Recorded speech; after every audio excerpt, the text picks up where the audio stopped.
ባለፉት ሳምንታት በበርካታ የእንግሊዝ ሚዲያዎች የእንግሊዙ ገናና ክለብ ማንቸስተር ዩናይትድ የቼልሲውን እንግሊዛዊ ተጫዋች ኮል ፓልመርን ሊያስፈርሙ ይችላሉ የሚሉ በርከት ያሉ መረጃዎች ሲወጡ መቆየታቸው ይታወሳል። ተጫዋቹም በሰማያዊዎቹ ቤት ደስተኛ እንዳልሆነ በስፋት ሲገለጽ የነበረ ቢሆንም ቀይ ሰይጣናቱም ይህንን ተጫዋች ምናልባት በክረምቱ የዝውውር መስኮት ሊያስፈርሙት እንደሚችሉ በርከት ያሉ መረጃዎች መውጣታቸው እንደዚሁ አይዘነጋም።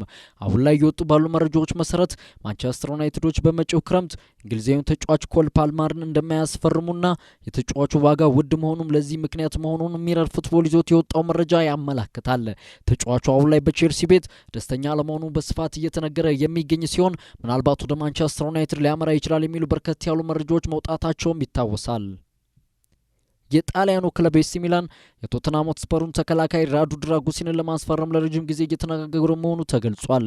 ተጫዋቹ ከኤሲ ሚላን በተጨማሪ በሮማና ናፖሊ የሚፈልግ ሲሆን በጥር የዝውውር መስኮት የመጨረሻ ሰዓታት ቶተንሃምን ሊለቅ እንደሚችልም ካልሲዮ መርካቶ ይዞት የወጣው መረጃ ያመላክታል።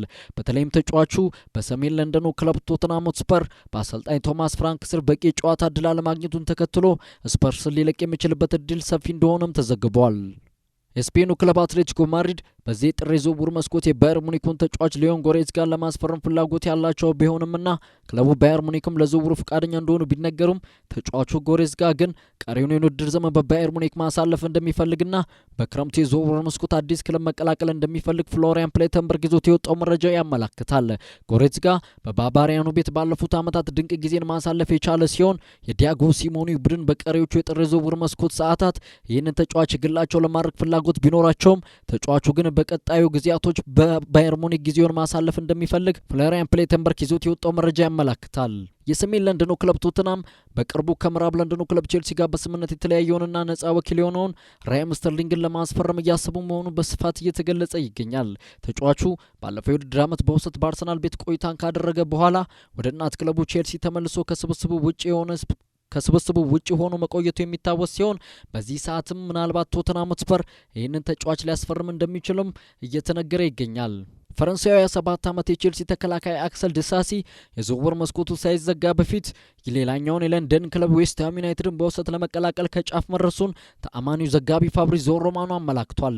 ተጫዋቹ የጣሊያን ክለቦችን ለመቀላቀል ተቃርቧል የሚሉ በርካታ መረጃዎች ቢኖሩም ተጫዋቹ ወደ ጣሊያን ለማምራት ንግግሮችን አለማድረጉንና ዌስትሃም ዩናይትድን ለመቀላቀል ከጫፍ መድረሱን ፋብሪዚዮ ሮማኖ ይዞት የወጣው መረጃ ያመላክታል።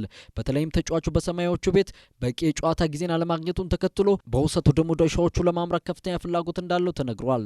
ሊቨርፑል በመጪው ክረምት የግብፃዊ ኮከብ መሐመድ ሳላ ተተኪ ለማድረግ የ24 ዓመቱን ፈረንሳዊ ባየር ሙኒክ ተጫዋች ማይክል ኦሊሴን እየተከታተሉ እንደሆነ መረጃዎች እያመላከቱ ይገኛሉ። ተጫዋቹ በባቫሪያኑ ቤት ባለፉት ዓመታት ድንቅ ጊዜን ያሳለፈ ሲሆን በዚህ ውድድር ዓመትም በቡንደስሊጋው 10 ግቦችን ማስቆጠር ችሏል።